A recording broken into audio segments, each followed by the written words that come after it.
Welcome to Baby Narc.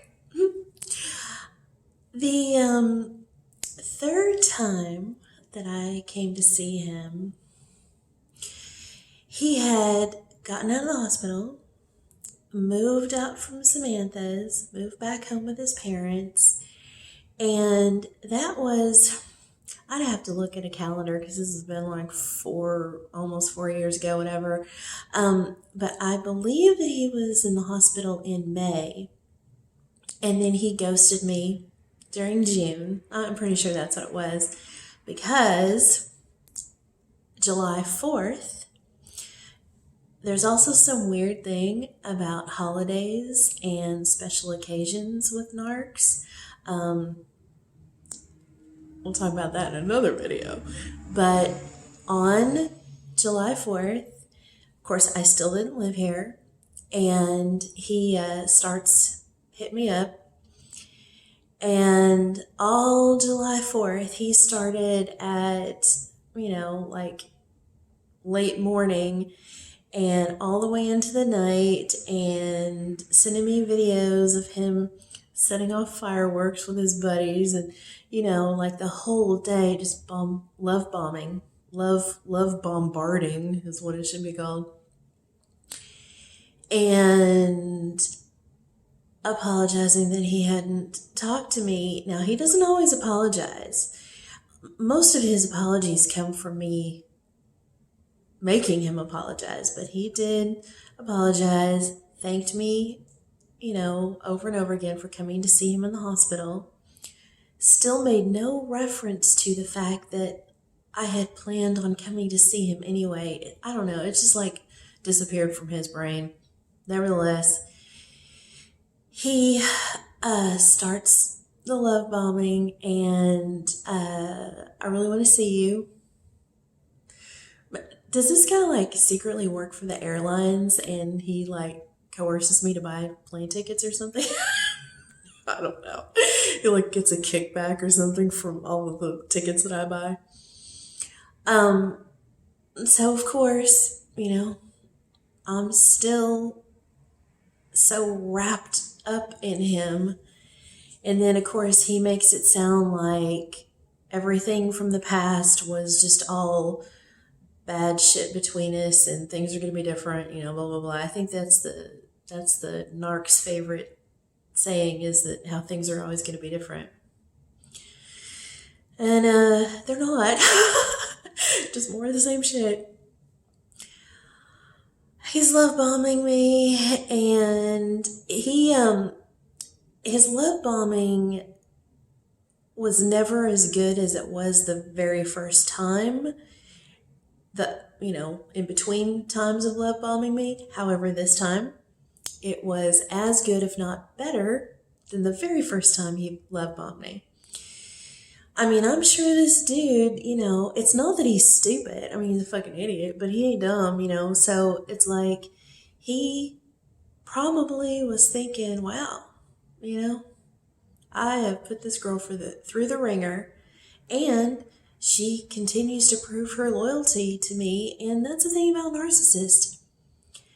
They have been betrayed by so many people, and they betray people, so their whole world is about betrayal. So when they find somebody who's loyal, that's a big deal. And whether he ever loved me at all, I will say that he is connected to me permanently because I have been the best woman in his fucking life. There's no way that he doesn't see it. I'm sure he just sees it in his weird narc mind. Not like normal people would see it, but nevertheless, I mean, you cannot deny how wonderful I have treated this dude. Starts with love bombing, starts the hey, come see me. We need to start things up. The past didn't work out. And a lot of his excuse that he put into my head that I believed was that all of our problems stemmed from the fact that we we're having a long distance relationship. And I mean, that is true. I said in another video, don't ever do a long distance relationship. I mean, it's hell even with two normal people. So, yeah. But once again, I was willing to start things up with him. Buy another plane ticket. Once again, my stories are always repetitive, sorry. I can't just jump on the flight that night. It's too bad, because the thing about him that I've noticed is whenever he's in a good mood, man, I gotta jump on that shit because his moods don't last. And, if I would have jumped on a plane that night and saw him, we probably would have had freaking the best night ever, because his fucking moods. Plan another trip. So this is July 4th. Now, of course, I didn't buy the ticket that day, but, the next, whatever, I think that was like on a Monday or something. So I'm sure when I, the next day or two, I'm sure I bought the plane ticket because that's how I am. Get a ticket. It's for August because once again, I have to, plan it out. And I had a job that I just couldn't take off work, Get this plane ticket. It's August. And I had been continuously losing weight. And I'll make another video about all the good things that he has done for me, how many changes in my life for the positive that has happened to me because of him. My weight loss, although not now, so whatever, but nevertheless, I was really on a mission to, get hot. I mean, mega hot. So I looked good when I saw him in the hospital. In August, man, I was fucking rocking. I get on the plane, and of course, my stomach is just doing knots. I mean, I'm surprised I didn't throw up all over myself because I was just, everything that he put me through. And of course, I'm thinking, of course, he's going to fuck me over again. I'm about 85% thinking, well, here we go again. Having another vacation in the airport again. But, so we, at that point in the flight, at the close to the end of it, whatever, when you can turn your phone on, turn my phone on, and I have all these messages from him. And I'm thinking, oh man, this is going to be bad. Oh man. But it's him asking me all these questions like, okay, what time do I get there? Where are you? What gate? Blah, blah, blah, blah, blah, But because he just can't ever be perfect, he's kind of in these, voicemails, he's kind of, you can tell he's kind of irritated. It's like, dude, I already gave you all the information. You know what I'm saying? Like, I mean, why are you tripping? But I guess he's mad somehow that I'm not answering him. But I'm on a fucking airplane coming to see you. So he's kind of, he's not being a total dickhead, but he's kind of, pushy. You can hear it in his tone that he's like, oh, where am I supposed to go? So we're about, getting close to landing. I call him back and I'm like, okay, here's where to pick me up, blah, blah, blah, blah, blah, everything. And so he says to me, he goes, well, are you getting here soon? Because I got to go to the bathroom. I'm like, whatever. And, the whole flight there, which was a couple of hours, it's not down the street. My stomach is just churning and I'm just kind of thinking to myself, I'm being really negative. I'm figuring that he's not even going to be there, that this is going to be round 3 of some more bullshit. So I'm already kind of in a bad mood, which sucks because it should have been awesome. I should have been like so excited. I looked the best I looked ever with him. It should have been the most exciting, cool, fun, enjoyable experience, but of course it wasn't. So he has this voice, these voicemails that I call him, and I'm speaking with him, and he's talking about how, But what do you want me to do? Like, you want me to, like, kick the pilot out of the seat and, fly the plane faster and get there quicker so you can go to the bathroom? Fucking, I would say fucking asshole, but a fucking narcissist. I just kind of ignore. I'm just like, well, I mean, I don't know. Find a place, go to the bathroom, whatever. And, it was security, so you can't just run into the airport and use the bathroom and sit there and wait for me. So, I mean, he couldn't really do that. So I guess he found, a gas station, I don't know, whatever. So I get off the phone with him, and then we don't talk. And then I get that funny feeling again. I'm like, God, what's he going to do? Like, get mad that he has to go to the bathroom? My plane's not landed yet, and he's just going to fucking not get me? I mean, I thought about that. And you know what? He's such a fucking asshole. He probably thought about it too. He probably thought to himself, oh, I gotta go to the bathroom. Fuck her, on a plane. So, I land, and my stomach is just churning. I mean, I'm just like swallowing down, like trying not to throw up. And I get, outside at the, at the gate, and I'll be damned, there he is. So he picks me up. So he hugs me, and he said something, I forgot what it was exactly, but something about how good I looked, and I was like, okay. And he kissed me, and not making out, but I mean, I was like, okay, cool. Here we go. This is cool. I get in the car, he puts my suitcase in, the trunk, whatever, and we're driving, and he says, hey, I really gotta go to the bathroom. I'm like, you waited all this time? I mean, it wasn't, whatever. Anyway. So we get out of the airport. We go to like a fast food place. He goes to the bathroom, and I'm hungry, and so I go inside, and I like order something. He's like, or he said, do you want to get something to eat? I was like, yeah, that's cool. And I get something, and he's just in the bathroom, and then after he goes to the bathroom, he goes outside and he's smoking a cigarette. So I'm like, I'm uncomfortable and weird. I don't know what to do. So I order myself, some nachos, whatever, and pay for it myself while he's outside smoking. Like, okay, this is weird, but I'm hungry and my stomach has been upset, and I'm just like, and I don't want to have a bad time. So I get my food, I go sit down and eat it. So he comes back in. He sits down with me and he won't eat anything. Like, okay, whatever. And of course, I'm thinking, well, he doesn't have any money. I don't know. And now, I eat, and I'm like rushed to eat because I don't want to, just sitting across him so he was not eating with me. It was just weird, and I don't know.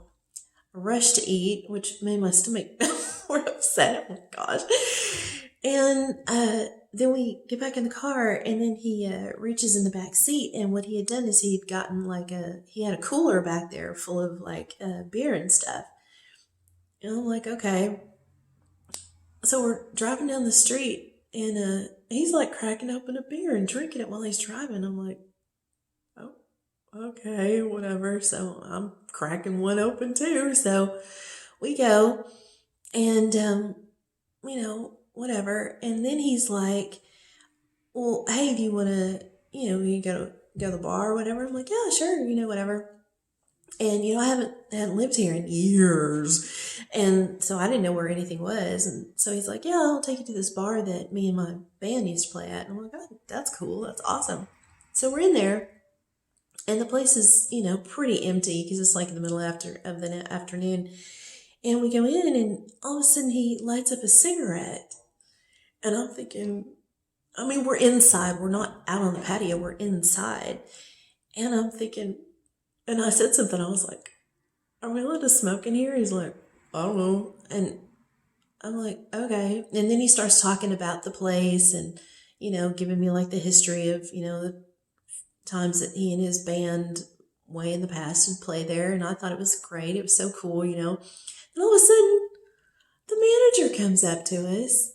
He's like, you can't smoke in here. And Brian is like, he kind of was like, okay, sorry about that. I'm like, okay. And then the manager says, but you can go out on the patio and smoke. So we go do that. And the waitress comes by and I order, I order him a beer. I mean, she just asked me, so I ordered him a beer and I ordered myself a drink. And then he never pulls out his wallet or anything. And I'm thinking, well, I guess this vacation's gonna be all on me.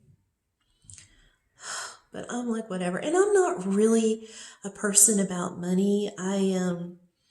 Money's a tool and it comes, it goes. I'm not gonna be stingy. I mean, I'd rather have a great time with this dude, even if I do have to pay for everything, even though that's embarrassing, whatever. Okay, so he's like, oh, thank you so much, appreciate it. He's like, yeah, I'm kind of strapped right now. And I'm like, okay, whatever. Now, here's the deal. Once again, from July 4th until whenever this plane trip was, it was at least 3 weeks, if not 4. You couldn't have saved up any money at all. Like, nothing. You couldn't even save like $50. I'm like, whatever. Because he don't fucking care. He probably forgot about me coming. I bet all of a sudden the day that I came, he probably woke up and went like, oh, there's something I got to do today. Oh, yeah, pick her up. Knows. He, so, and you know what? I want to have a good time. So, I order some more drinks, and I'm just like, we're having a good time. Then he goes to his car, and I can see his car from where he parked.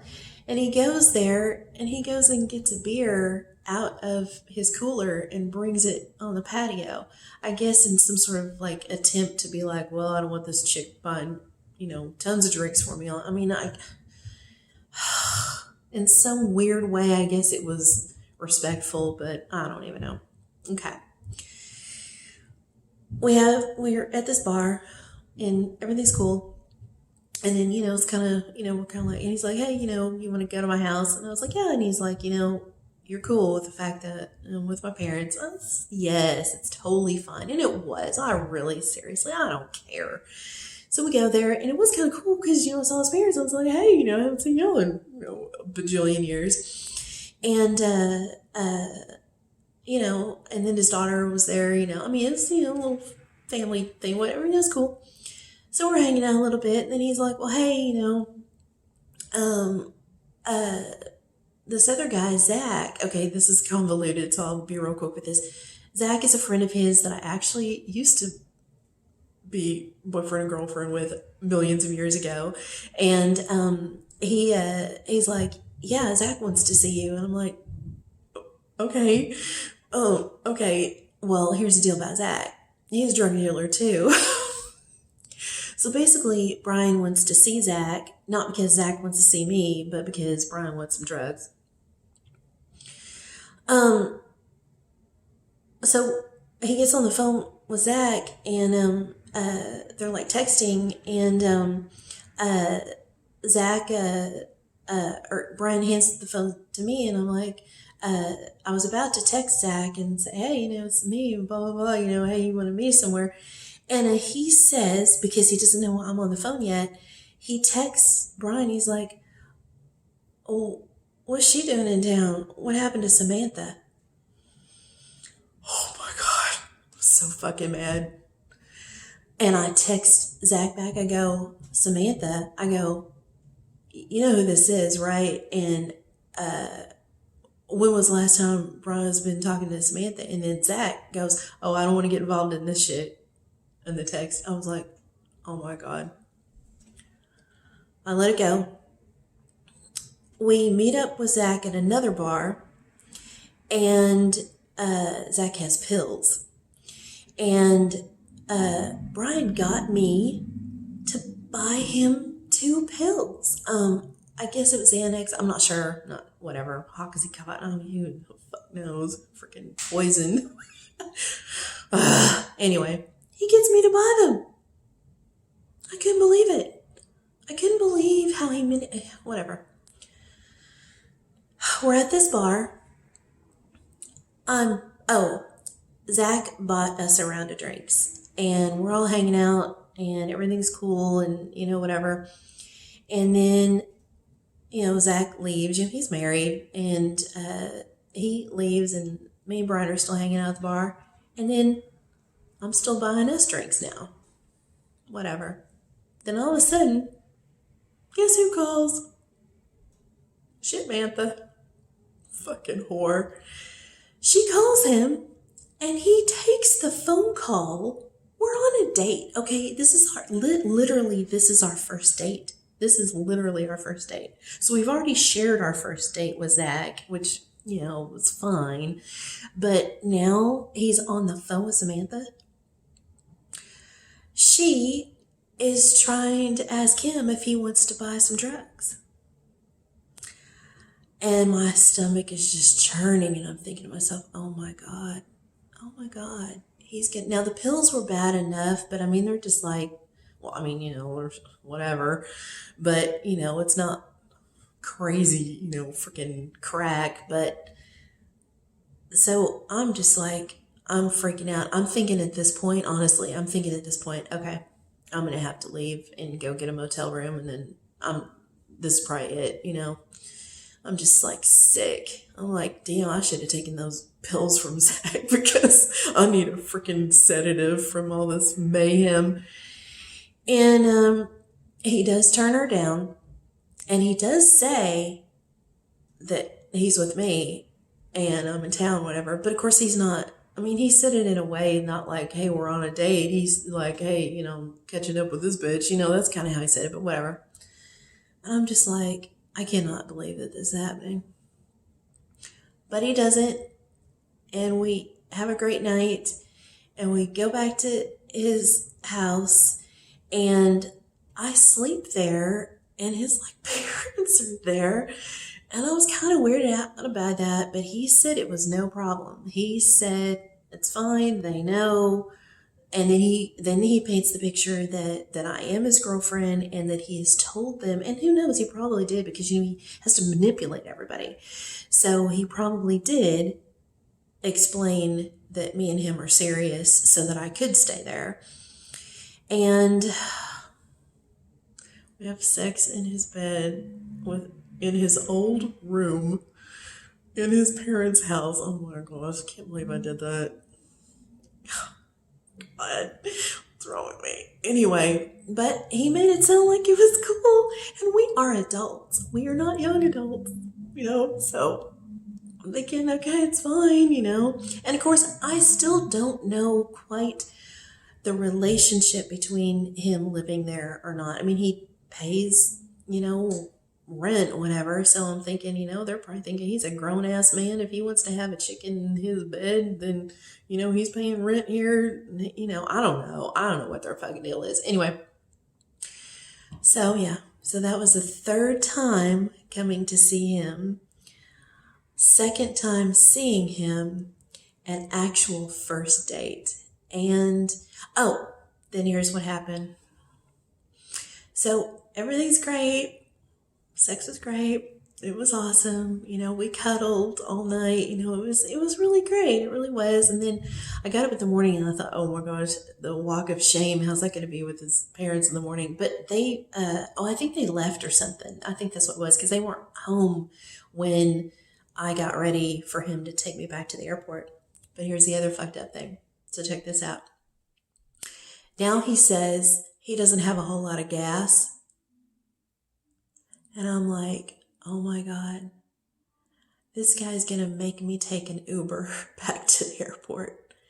And at that point, it was just such a tumultuous, it was good. Some of our date was good, but then the rest of it was so intertwined with chaos and bad feelings. So I told him, I said, yeah, fine, I'll just get an Uber, and he's like, no, I don't want to be an asshole. See, that's the thing. It's not that he doesn't want to treat me bad. It's that he doesn't want me leaving thinking he's an asshole. So he did drive me back to the airport, and, he did hug me and tell me how great it was, to see me, and we made out, and it was great. But man, when he got in that car, I don't think he even looked back as he drove away. And I did. Here I am standing at the terminal with my luggage, and, I like turned back to look at him to wave at him, and man, he was out of there. God. And you know what? I should have got on that plane, and that should have been it. But it wasn't. If you have the opportunity to fly away from your narc, do it. Just do it. Okay, bye.